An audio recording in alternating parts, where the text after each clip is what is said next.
好，即马全国猪仔是禁运禁台5天，就连即马猪肉的销量嘛开始对得起啊！伫咧中华这传统市场，一斤的猪肉是对100块起到120块左右。袂少人是透早就去这市场买猪肉，嘛有人是提早来注文。今仔日早起8、9点的时阵，这猪店就得要无肉通卖啊！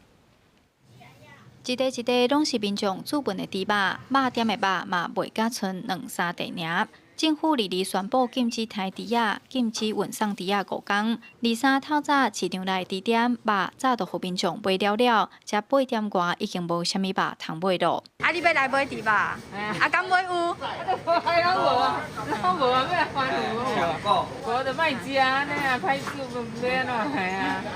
猪店表示，台中北村哪像有非洲猪这案例，就开始火烧市。原本猪肉市场平均计价一斤大约100块，即阵起到120块，起变2成。有头家表示，23卖了就爱开始休困，嘛毋知影当时才阁有猪肉通卖，心情真无奈。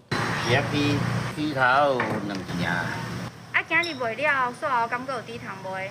无啊，有啊，这个补助是无免啊。昨就火烧市啊，对阮小卖生意是影响真大啦。啊，这生意大，伊客无肉的时阵抱怨连连啦。